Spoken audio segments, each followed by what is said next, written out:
Then change the main screen.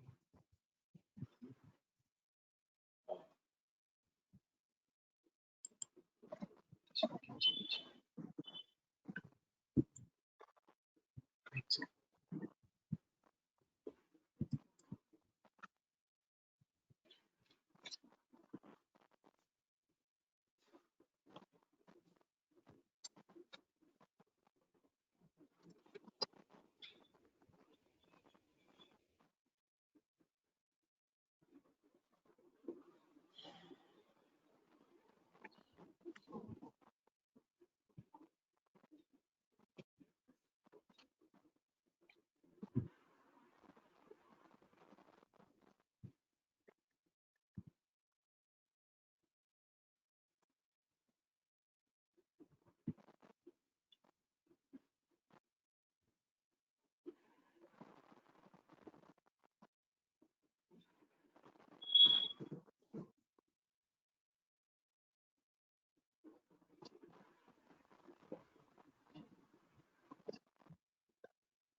Hello.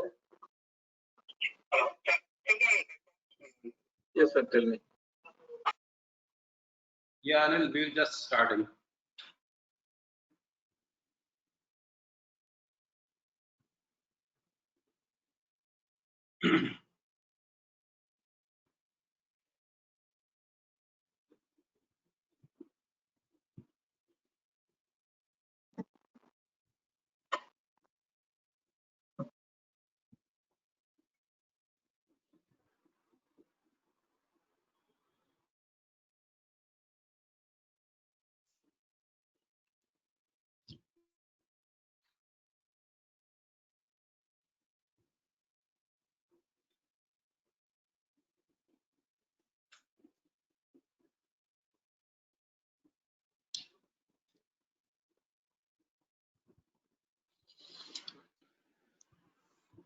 Hi, good afternoon, friends. Welcome to this first screen webinar series. We have been doing a lot of webinars during this COVID lockdown period. This is the webinar today. We are doing on 1500 volt DC system. Actually, market is moving from a 1000 volt DC system to the 1500 volt DC system. So we found that there will be there should be a webinar which discuss more about why this type of systems are being adopted, and is it really contributing to the cost reduction in the overall project cost, as well as the overall LCOE, how it is affecting the project viability. Most of the projects in India and abroad are now increasing in sizes, and the individual solar parks were 100 megawatt, 200 megawatt, but now the market is moving about the gigawatt solar projects as well. So that type of projects require a lot of innovations, and there is a cutthroat competition in tariff, and that has forced to adopt these type of new design innovations, as well as technological innovation. It is not only design. This webinar we are doing in association with Trina, and with me, my co-presenter is Mr. Anil Polluru. He's a senior manager in Trina Solar, and we will also have Lim Chong from Trina. He will be also available to put his comments, as well as some of your questions related to this topic. This topic is a little bit advanced topic, not a basic topic, but I'm sure we will do our best justice to cover this. But at the same time, we would appreciate you keep posting your questions in the chat box, which is there in your chat panel. And at the end of the webinar, we will be addressing your issues or your clarifications and questions. The presentation of this webinar as well as video will be uploaded subsequently on our website. So don't worry about whether we will get a presentation or not. You all will be getting a copy of presentation of this. So very brief introduction about First Green Consulting. Sorry, I forgot to introduce myself. My name is Sanjay Vashisht. I represent First Green Consulting. So we work in design engineering, feasibility studies, project development, EPC. We have our own project portfolio as Resco developers. We work in India as well as abroad. We have an office in Nairobi, wherein we are serving the African projects there with the help of our local team.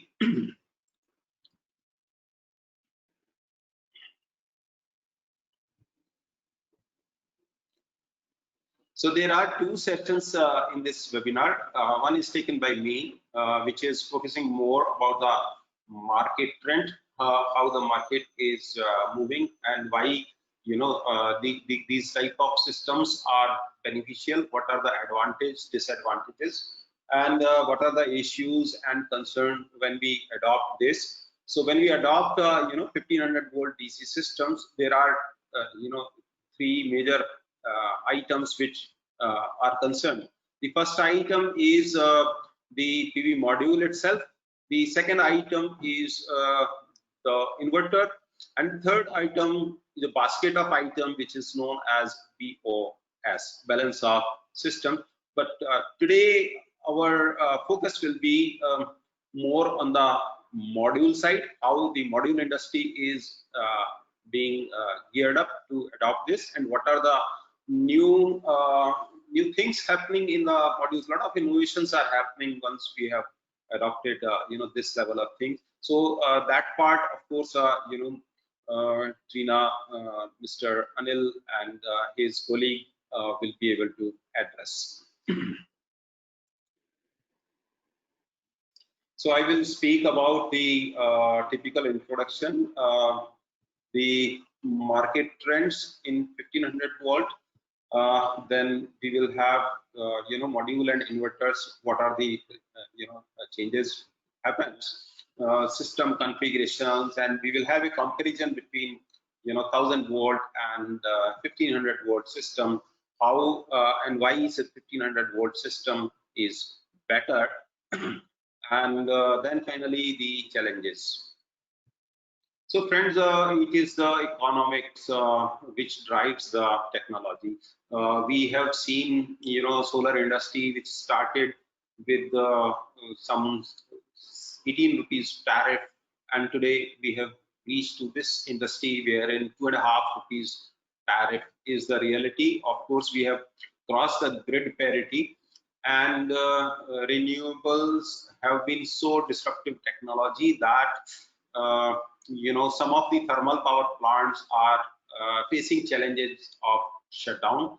Larger and larger renewables are penetrating, and at this cost you cannot even generate the coal-based power. So that is also a big challenge. And of course, the LCOE, levelized cost of energy, if I am able to provide energy at the cheapest price. So on one side we focus on low cost equipment, low cost installation, and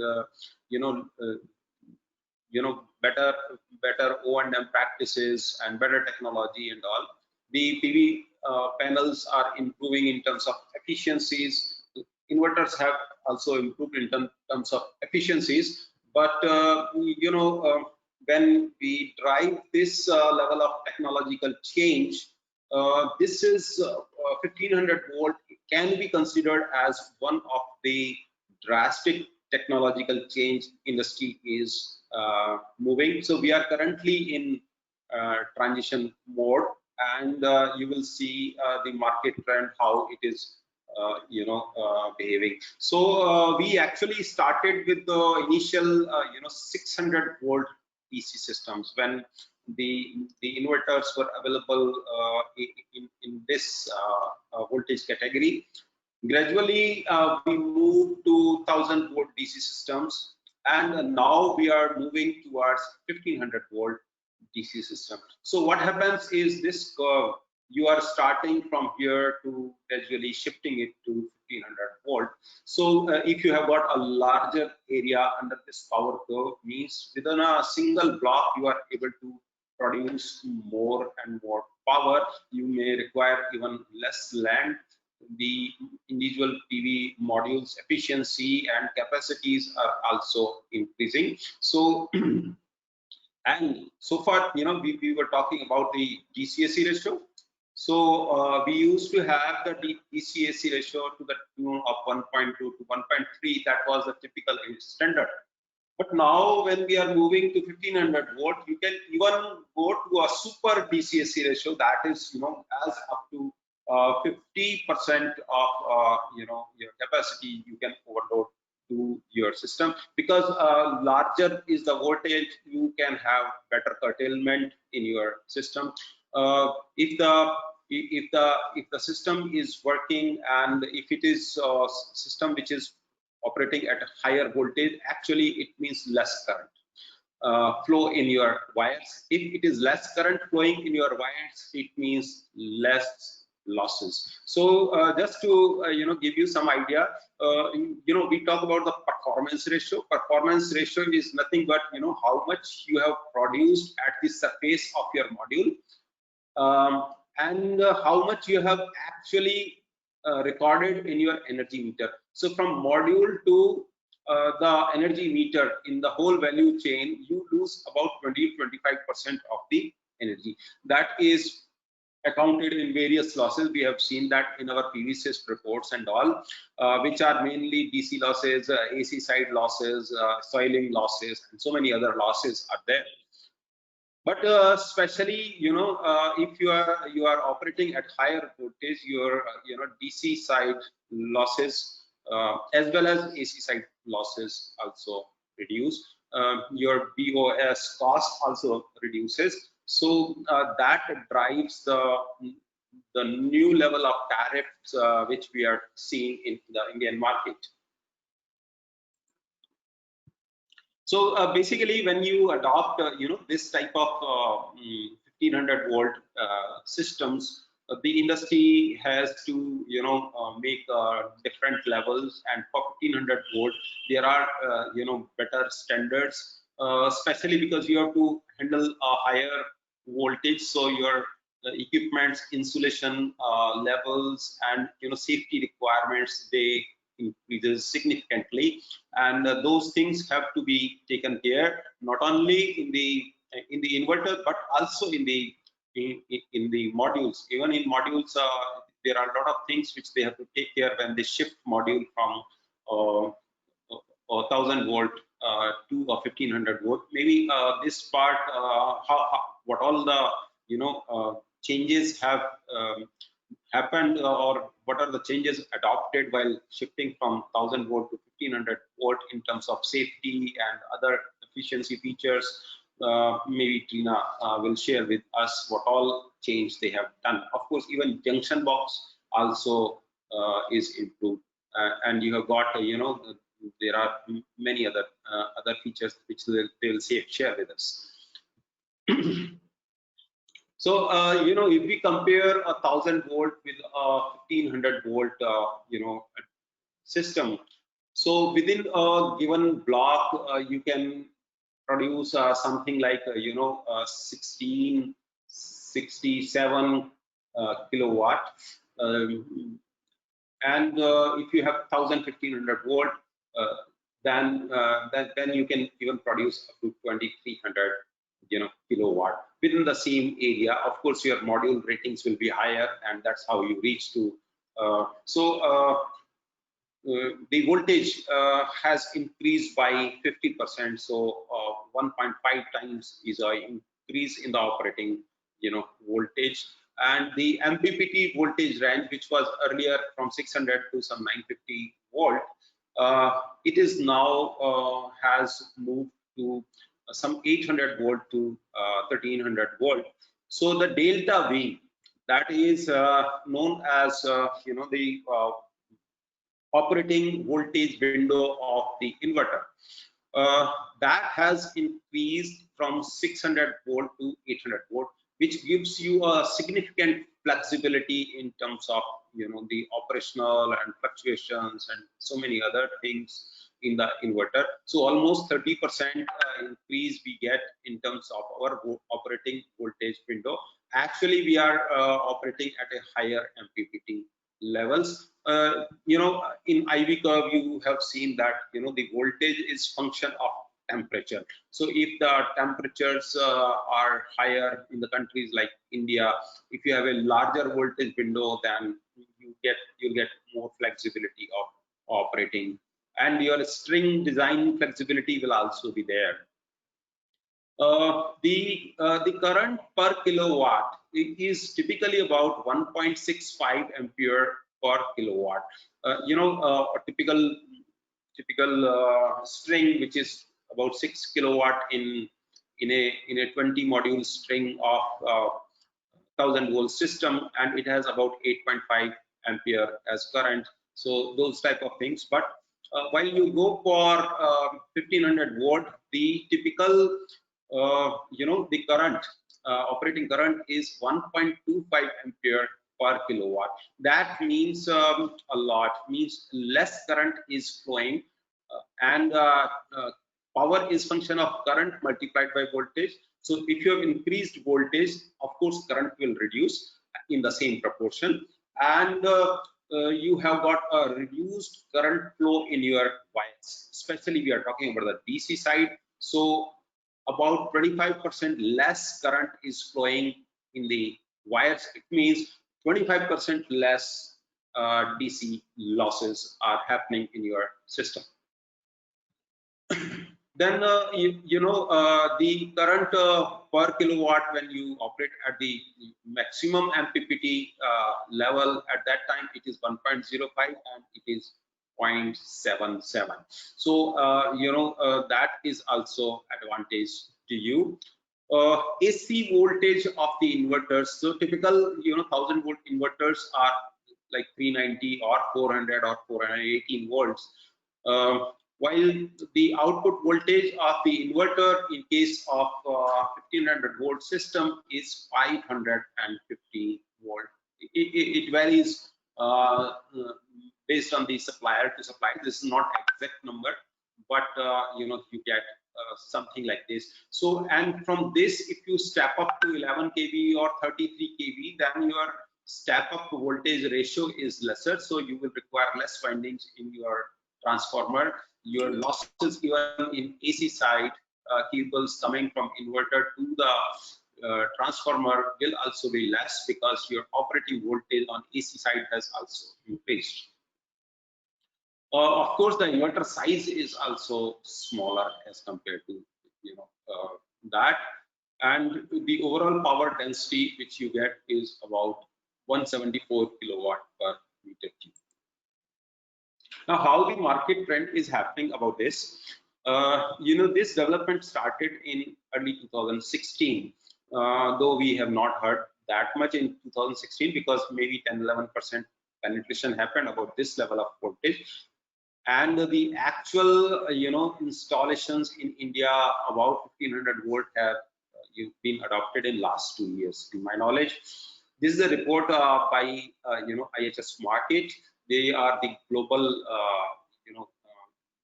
reporting firm, and according to them, the 1500 volt inverters, okay, the 2019 shipments are about close to 50 gigawatt, and by 2020 you will have more than 50 gigawatt as global shipment. It means a significant. So how much share does that mean? So gradually the market is shifting in terms of larger voltages. So you can see, the inverter shipments. So most of the inverters which are shipped now are 1500 volt inverters. I would say most of the utility scale projects are with the with the with the 1500 volt.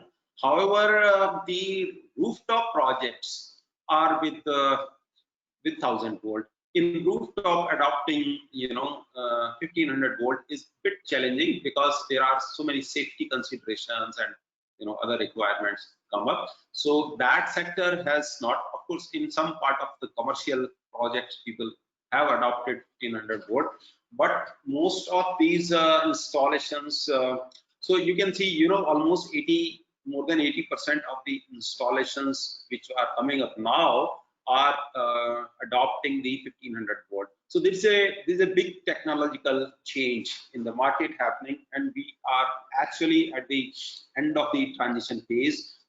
Initially phase was a bit difficult because it is not only the module and inverter suppliers, but the BOS suppliers, the fuse, junction boxes and all should also be capable of this level of rating. Now, if we consider, 1500 volt module, portfolio, who are the suppliers? So, as you can see, large size inverters are available from almost all the suppliers. While, small size, less than 200 kilowatt system, there are relatively less number of suppliers. So whether it is ABB or it is GE or it is the Schneider or Sungrow or SMA, Teba, TMEC, all these companies are now have come up with 1500 volt DC systems. So what are the advantages? As we discussed, the less cable length of DC side. So because you have less number of strings, you have less cable length. If you have less cable length, then and less current. So cable length is less and current is also less. That means are significant. So you save about 30% of the cable. So your cost of cable reduces. At the same time, your losses are also reducing. Less number of DC combiner boxes. Typically, we use 6 DC combiner boxes in 1 megawatt, which is now possible to use maybe 4, or in large cases, it may be less than 4, string combiner boxes you may require in the design. Because one block, you can roughly keep one block will be able to produce something like 200 kilowatt, 250 kilowatt types in a single string combiner box you can get. So about 3 to 4 string combiner boxes are required. So that is also saving. Then you have, of course, the number of strings are less. It means your number of tables are also joined. Initially, you are having a 20 cross 2 table. Now you have got 36 cross 2 or like that. So a little bit of savings you can expect because the structure design has also changed. So that will give you a little bit flexibility. The less labor is required because you have to install less number of string combiner boxes and all that. So and BOS components have in proportion reduced. So this has and of course your DC side losses are reduced. So these are the advantages you get. Now what are the challenges? So the biggest challenge is we have to actually adopt 1500 volt. Our EPCs have to gear up this type of things. Our project teams and design teams should also having adequate understanding about these aspects of the technology. Of course, when we are implementing many projects, then this knowledge base is being adopted by various professionals. And the biggest concern is the safety requirements. So because it is high voltage, so safety considerations are very high in each item. Apart from the module and inverter, it is the BOS item which is major concern. The regulatory issues are also there, because if you are connecting, having a 1500 volt, then some of the grid codes or state codes require you to specify what is your voltage, and if they don't have that specified in their grid code, then your approvals and all that. So that part has also to be geared up. Then there are technological concern, because these systems are very new. Of course they are quite promising, but they are new, and significant experience is yet to be developed in the market. Of course, the kind of shipments we are seeing in the market is giving us a comfort that there is no problem, and this technology is moving at a significant way. So thank you very much. This is from my side. My email is available to you, and I'm sure you may have posted your questions in the chat box. What we will do now is I will make Mr. Anil presenter, and then we will have his part of presentation.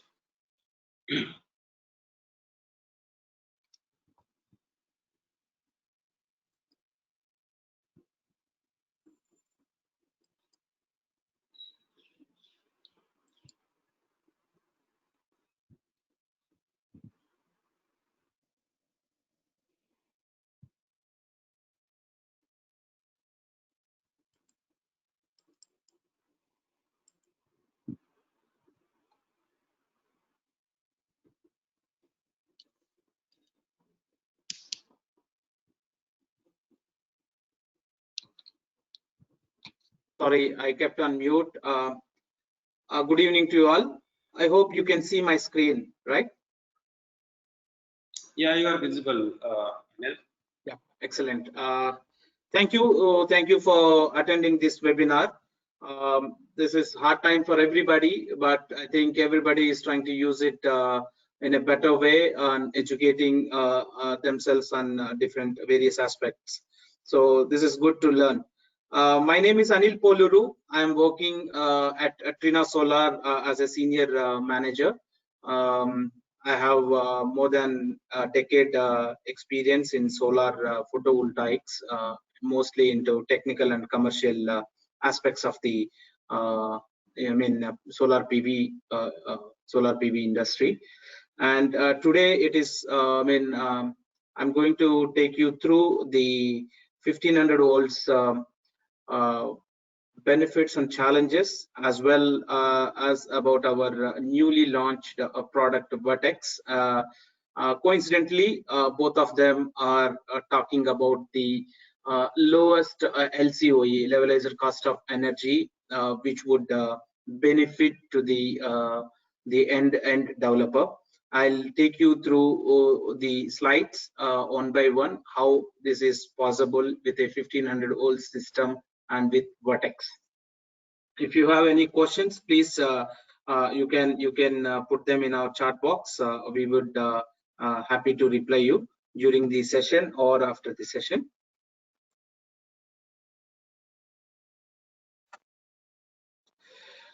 First of all, let me talk to you about the global energy structure and the development of the renewable trends. If you see, it is predicted by the International Renewable Energy Agency by 2050, there will be 86% of the energy demand would be met by the renewable energies. You can see on the left side of my slide, wherein it clearly shows 86% of 55 terawatt hours of yearly consumption is coming from renewables. On the right slide, you can see the solar's contribution is 8,520 gigawatts. by 2050. Why is it so, and why solar is becoming so prominent in the future energy demand requirements? I'll tell you in the next slide. If you look into the levelized cost of energy trend, compare it from 2010 to 2018, there is almost 77% decrement. In 2010, the LCOE was at 37 cents. In 2008, it was at 8.5 cents. If you move further down to 2030, it is expected the solar PV projects levelized cost of energy would be in the range of 2 to 8 cents, and by 2050 it would be 1.4 to 5 cents. So when you compare 1.54 to 5 cents of LCOE, that would be much cheaper than the fossil fuel technologies LCOE.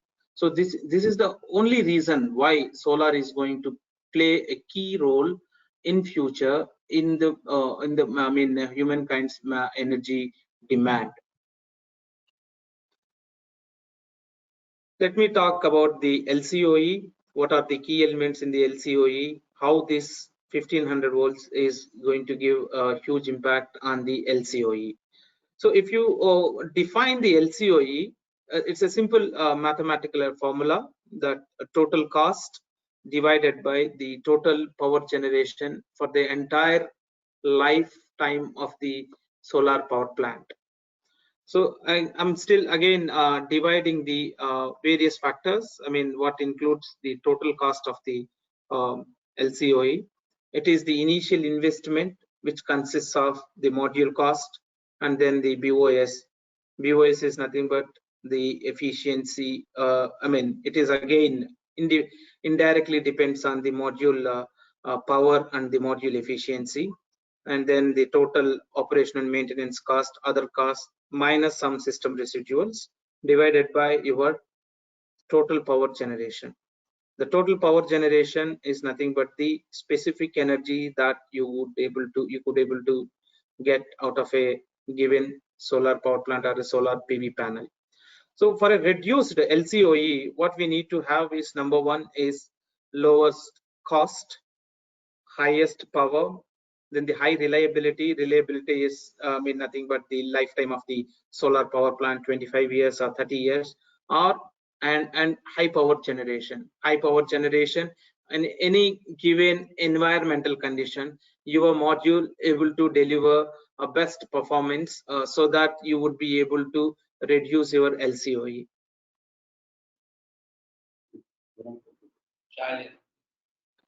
So let me take you through some of the advantages of 1500 volts. When you are using a 1500 volts, as Dr. Sanjay Vasist has already briefed you, what will happen? Your system strings will increase by 50%. Instead of like 20 panels or so, you would start working on 30 panels. Thereby, you would reduce the circuit breakers, combiner boxes, and then the some of the cable length that you would reduce. At the same time, there will be more efficient inverters because your voltage is increasing from 1000 volts to 1500 volts. The switching phenomena of the inverter in such a way that it will improve the efficiency when it is converting the DC power to AC power. When the inverter is working on higher voltages, it has less losses so that the efficiency of the inverter will improve. At the same time, the higher DC voltage with similar internal DC current capacity increases again inverter's conversion ability, and there would be larger array blocks wherein the cable run and the reduction in the combiner boxes, all those things would be reduced. At the same time, your O&M, because the components are getting reduced, your operation and maintenance charges are also going to get reduced, which we were discussed in the previous slide. The LCOE cost, the total operation and maintenance cost is already here depending on the 1500 volts system, wherein you can reduce it so that the LCOE is going to get reduced. Just to show you a pictorial view of how it is going to get reduced with higher DC voltages and longer strings within the array, which means fewer fewer combiner boxes and less wiring of the cable. You can check in the picture below 1.7 megawatt blocks with 1000 volt system, wherein there are 6 blocks. However, with 2.5 blocks with 1500 volts, only 4 blocks. So from O&M perspective or from other monitoring perspective, your 1500 volts system is already giving you the advantage over the 600 volts or 1000 volts system.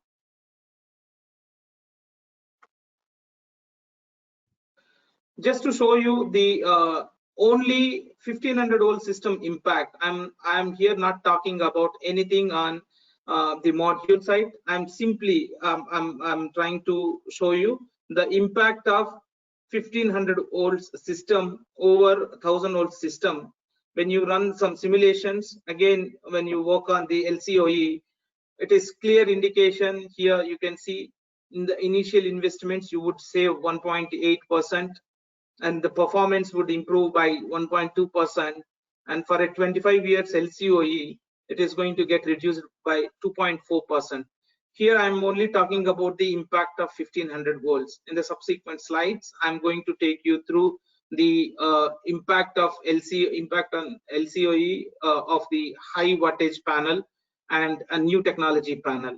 So only with 1500 volt system you would be able to reduce LCOE by 2.5%. Though the numbers are debatable on case-to-case basis, but there is a certain trend that which we can believe in. The reduction is definitely possible. The LCOE reduction is definitely possible with 1500 volt system. Just to show you difference in the 1500 volt system as compared to 1000 volt system. First of all, your system voltage is increasing, thereby the insulation resistance or the entire system's insulation resistance is increased, and then also electrical distance is increasing. The creepage distance from the safety point of view, it is good that you have more distance of creepage so that you don't have the arc problems or anything like that.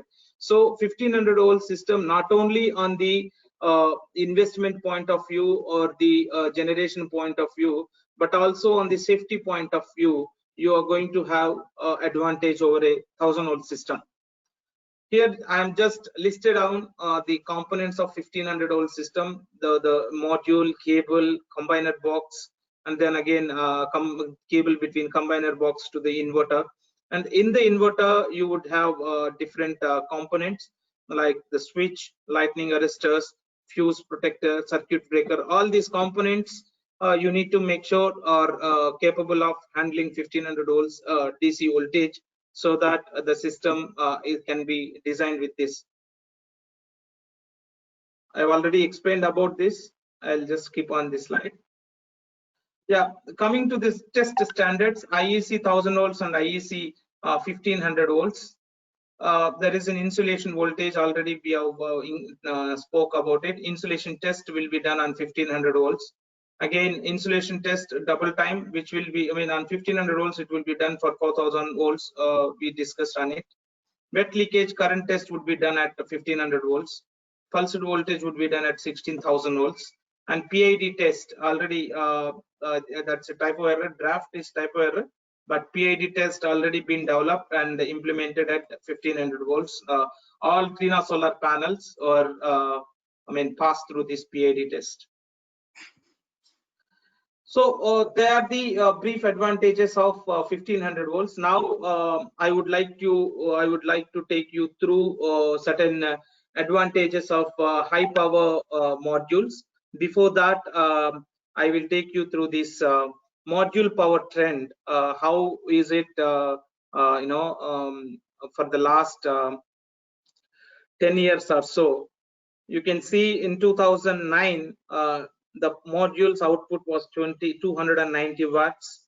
From 2011 onwards, with the selective emitter technology implementation, modules power was improved from 300 to 320, 325. And then due to certain industrial advancements and the technologies, we could able to go beyond 330 to 340 watt peak. And in 2018, with the help of PERC technology, the module output went up to 385 watts. But the real transition started happening from 2019 onwards, wherein apart from the 1500 volts technology, there are many other advancements have been introduced into the module manufacturing. Number one is half-cut cell implementation. Number two is using multi-bus bar cells. And number three is increasing the size of the wafer, which has taken the module output to beyond 400 watts. And in 2019 second half, we touched 440, 450 watts. And today, Trina is working. I mean, Trina is already launched a product which will give 500 watts Vertex panel, the ultimate power that you can, power panel that you can produce today with the technology which is available today. So just to show you the roadmap of the cell and cell efficiencies and module power, there are three to four kinds of modules. The highest power output panel is Vertex series. We call it as H3 series. With 50 cells itself, you could able to achieve a power of 505 watt peak in a span of 2 to 3 years. Now itself we are offering in the market up to 500 watts. Now the production, we are in the process of getting all the required certifications for various countries. Once we have done, it is ready to go into the market. Also, apart from the 500 watt peak panel, we have a power pin in the range of 440s and 400 watt peak, and also in the N-type silicon, we have a power pin of 380 to 390 watt peak. This is our product portfolio for 2020. We have all sorts of crystalline panels, starting from the 60 cell configuration to 72 cell configuration. We have a P-type, also N-TOPCon, which is a N-type silicon solar panel. And the present manufacturing capacity of Trina Solar is around 10.5 gigawatts. As we progress to 2020, end of 2020 or 2021, this capacity expansions will be there, wherein we may go beyond the current number. You can see the product which is available in India in this slide. We have Talmax series panels in both multi and mono. The output from 340 watt peak range to 355 watt peak in poly range. In mono PERC technology, we have 405 watt peak panel, and in mono PERC 166 cell size, we have 450 watt peak panel, and in Vertex series we have output of 480 to 505, and in bifacial, which is a double glass panel, it is like 475 to 500 watt peak. All these panels are designed for 1500 volts DC system. So what is that technology trend which is making us to gain such a high power? Number one, as I said, it is a 1500 volts system. The cell module and everything is developed for 1500 volts DC voltage. And then the half-cut cell, we implement multi-bus bars. Wafer size have been improved. All these combination put together, there is a high power panel. When you have high power panel, obviously you are going to save many things like the required space or the required structure and the cable run, and then associated civil and installation costs, and then related O&M costs. All those things would be reduced, thereby you would have the lower LCOE. I can show you one case study in my subsequent slides on the comparison, exact comparison, how much you would save when you go for a high voltage, high power panels. So here I would like to talk about our a new technology, Vortex series, the ultimate power, the maximum power that you can get today, 500 watt peak panel. It is having high power, which is like 500 watts, with high efficiency, like 21% of high efficiency, high reliability. The double glass panels of Vortex series would give you 30 years of performance warranty with lowest possible year-on-year degradation. And then the high power generation, because of the advanced thermal coefficients of the panel, you would get excellent yield when you put it in under the sun and ground. So here are the innovative technologies which helped us to produce the high power module. Number one is the larger wafer size that we are using. In Vortex series, we are using 210 mm wafer size compared to the initial wafer, which is 156.75 mm in 2014-15, which was very much popular. Today we are working on 80. The 210 mm wafer size is almost 80% more, and we are using non-destructive cutting technology to split the cell, to break the cell into three, to achieve the required current and voltage. I will explain in detail in next slide why we are cutting it into three times. Why can't it be half, or why can't it be 4 times? And then the multi-bus bar technology we are using in this panel. 10 bus bars are there.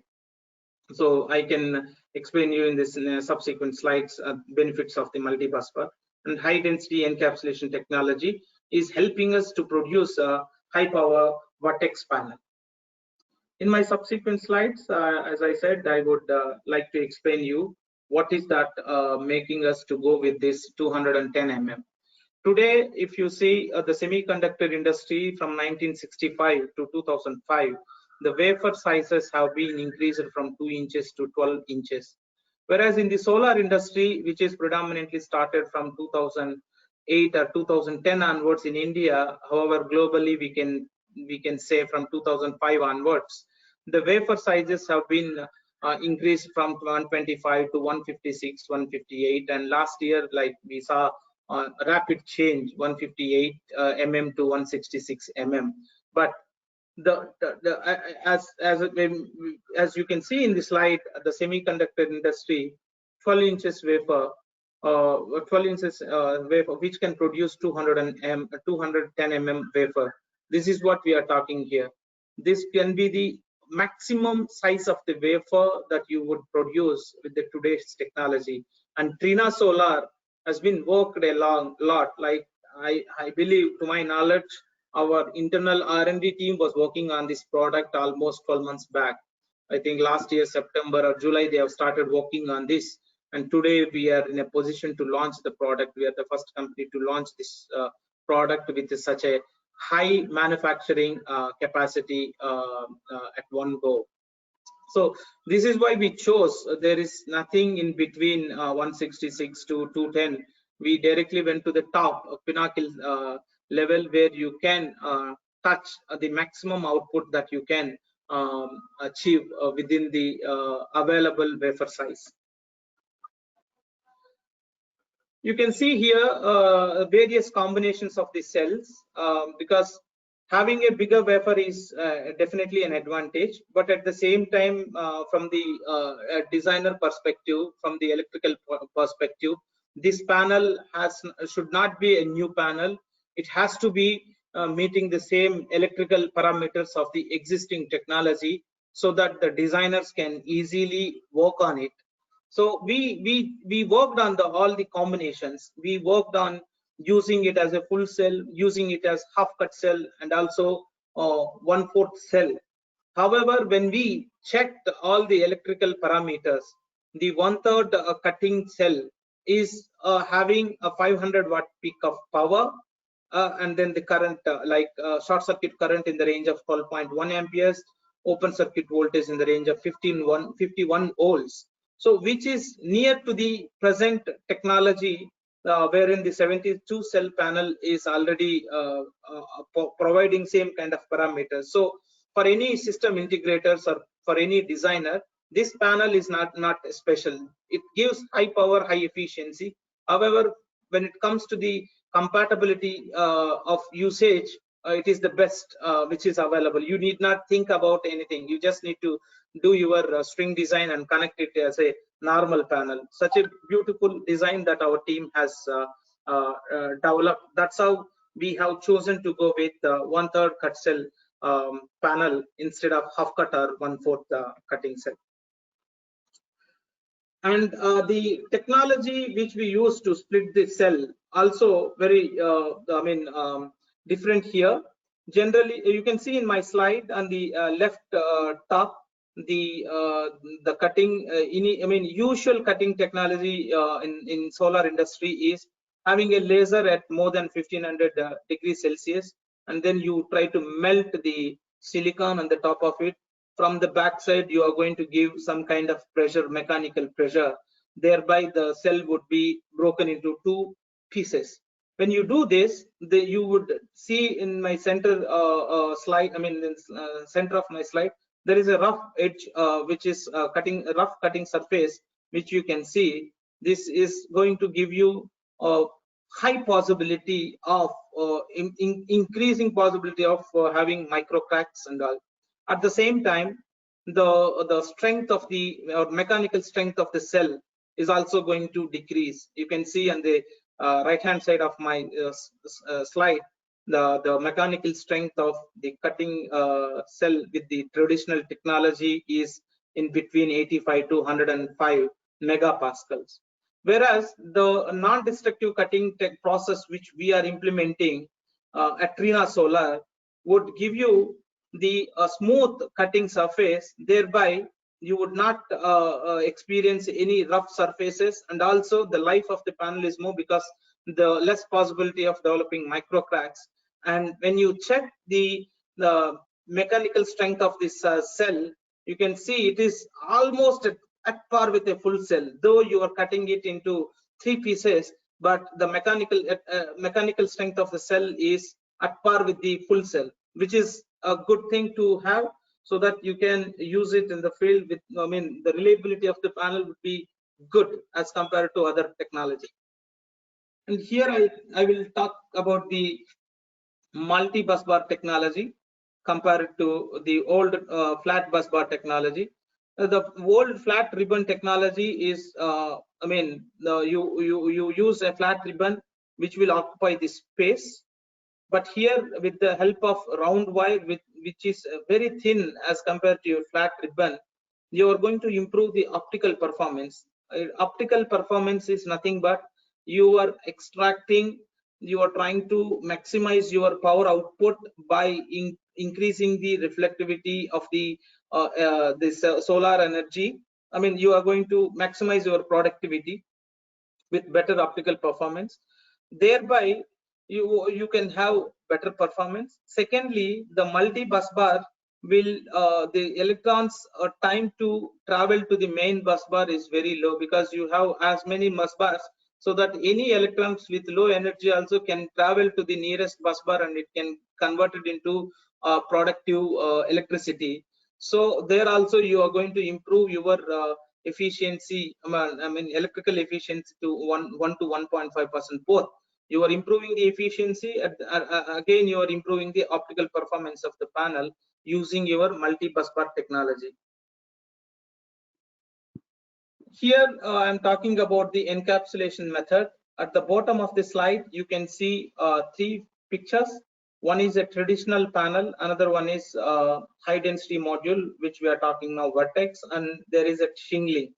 This is nothing but the space between each cell. When you make a panel, you are going to leave 2 mm space on a traditional panel when you connect one cell to another cell. Whereas in shingling technology, to improve the module efficiency, you are going to overlap the cell, like the picture is showing here in the slide. That overlapping technology would allow you to improve the efficiency of the panel to compact the entire cells in a minimum space. However, it has some drawback. So we chose to go with keeping very minimum space, 0.5 mm. So what we are doing here, by reducing the space between cells by 2.5 mm level, we have improved the efficiency of the panel, which is almost like shingling technology. And the yield of the panel is also increased as if like it's a traditional panel. But we have both advantages, like high efficiency and high yield. Whereas in shingling, you would lose power, the yield of the module would be less as compared to your traditional panel. So we have balanced both. So there was a lot of thought process has been given in developing this panel.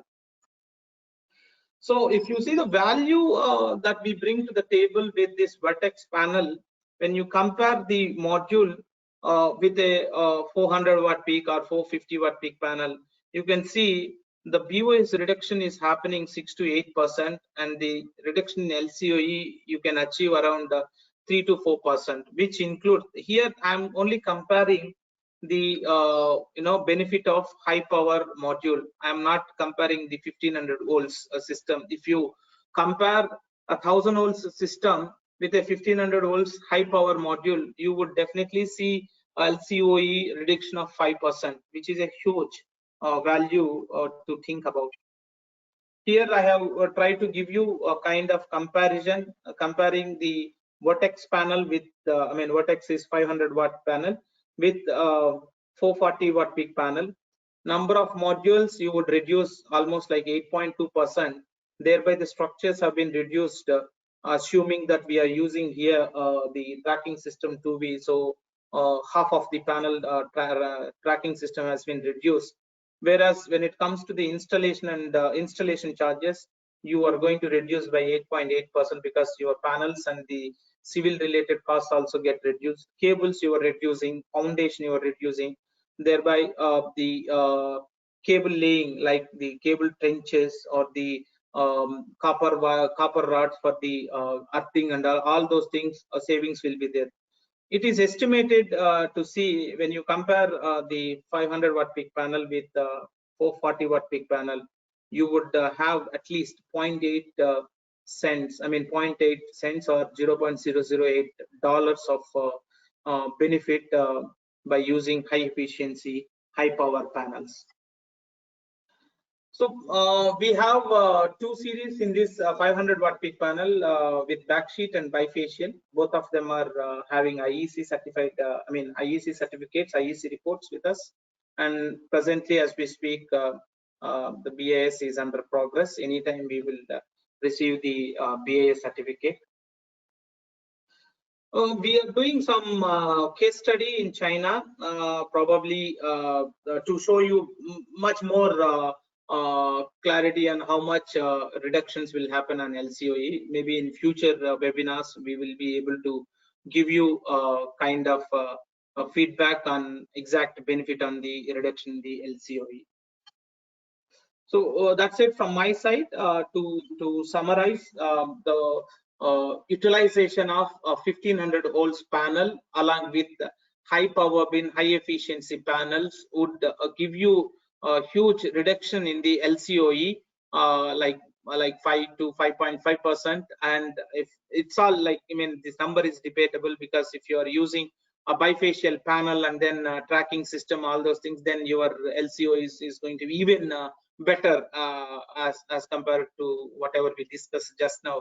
So it's always advantageous to go with high voltage panel and high power, high efficiency panels.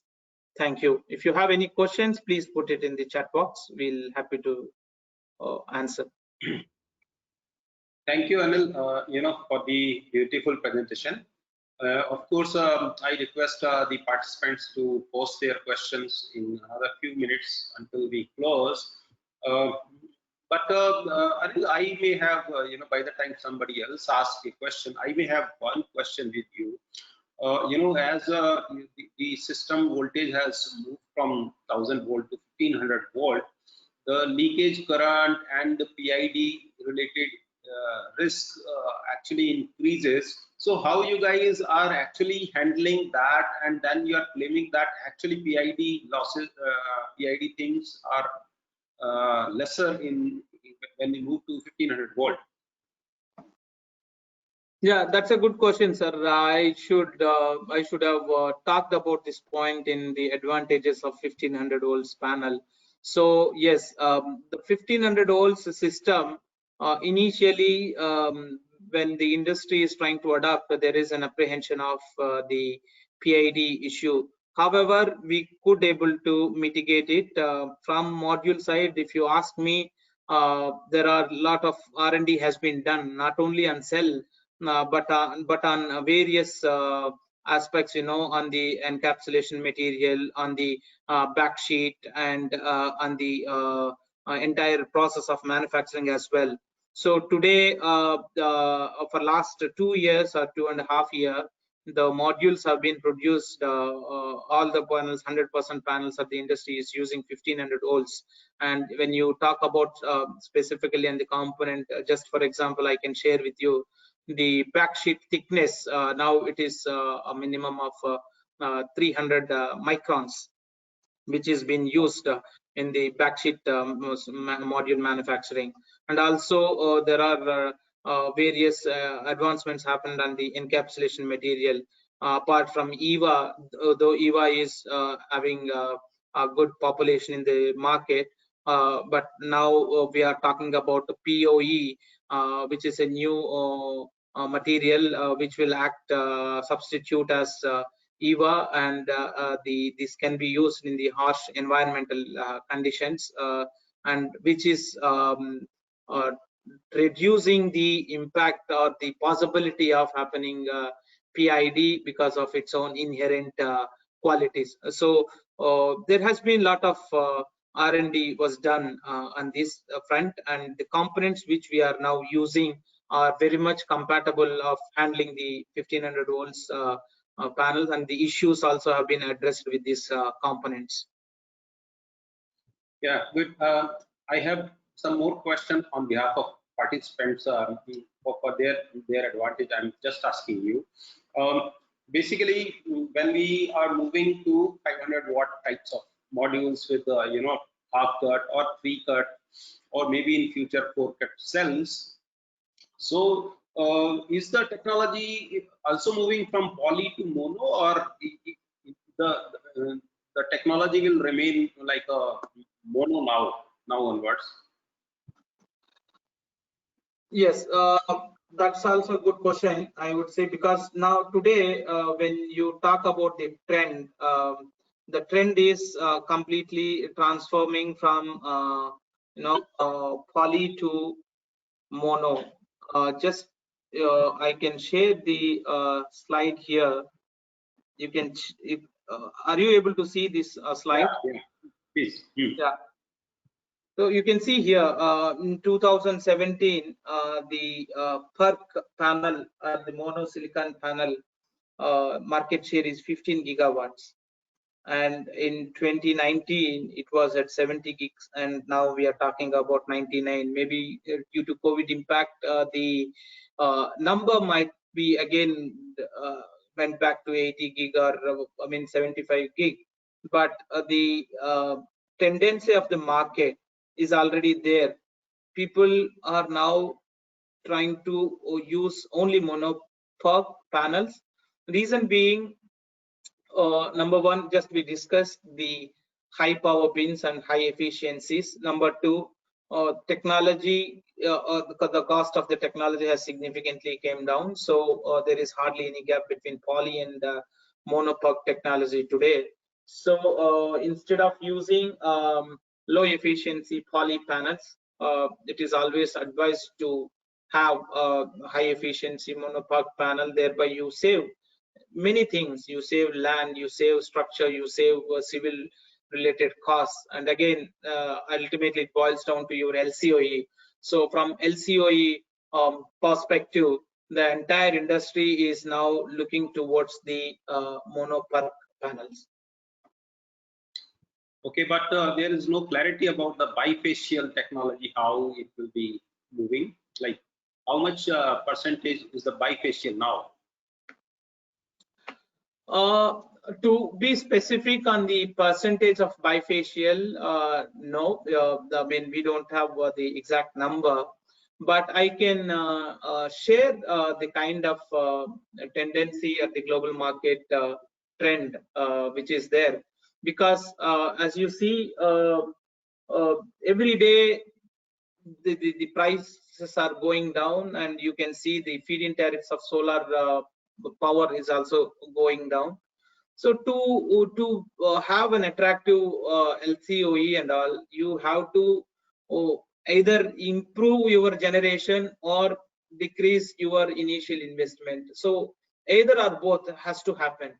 So this is one way, like in bifacial, because of the thanks to the technology. Today, Trina is able to produce a 500 watt peak bifacial panel, which is available for India as well. So with such kind of panels, what is going to happen? You would implement either in a fixed tracker, I mean fixed, or you can install them on tracker, so that the generation of a plant has been increased a lot. Thereby, your again LCOE is going to come down. We are already seeing this tendency in China, which is world's biggest market.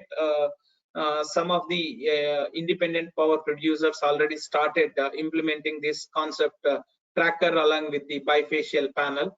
The slow, I mean, we strongly foresee, I mean, in India as well, slowly this trend is going to get implemented. So time will tell us the exact penetration of bifacial panel, but as a mono technology is being a mainstream product, bifacial is going to have a major portion as we progress to 2021 and 2022. Thank you. Anil, probably I will have this last question. With that, we will close. So, the lab scale efficiency of cell is something like close to 50%. And the field or the commercially available PV modules and cell efficiency are in the range of 22 to 25, 24%. So there is a gap, and Trina is the market leader, of course, in the module technology. So do you believe that this gap can be bridged, or this gap will keep increasing? We are doing many things in lab, and the field still has a long way to go. Yeah, I mean, from R&D perspective, if you see Trina as on date, I mean, as on 2019, must have spent more than $1 billion on R&D. And there are many products, as you rightly said, which would be going through R&D, and some will come into mass production. Some might not see the line at all in their lifetime. But yes, this challenge is always there. Like you would see the delta, the gap between lab and then the mass produced efficiencies of cells and modules. But one thing I can tell, because this industry has been evolving every day and it is getting matured day by day. So today the industry is in a process that whatever money that you spend, that has to give you a fruitful and productive results. So those days are gone where you work on something R&D and which will never come to the mass production. Today, I think the lab or the R&D is going in such a way that the market need and R&D is going on hand in hand, at least in PV.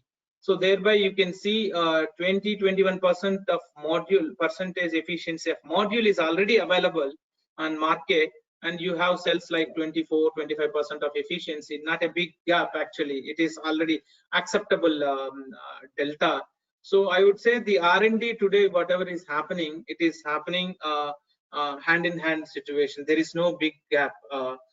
I think industry is working. It's a part of optimization of the cost also. You cannot invest on something which cannot give you the results, right?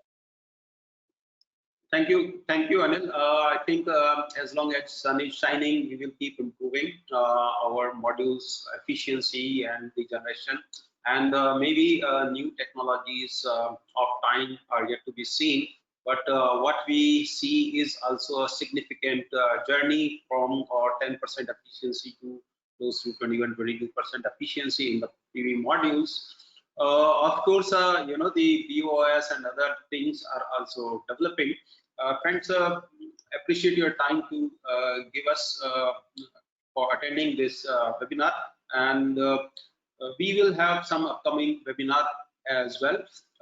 On the same topic, we will also have one more webinar wherein we will take one of the inverter manufacturer and how the design considerations are taken care from the point of view of the inverter suppliers. So please keep visiting our site, and we will keep posting you the new developments and our upcoming webinars. Thank you, Anil, for your time, and thank you, participants, for your valuable time. We end the webinar. Thank you, sir. Thank you. Thanks for inviting us for this wonderful webinar, and love to participate again. Thank you so much. Thank you. Thank you.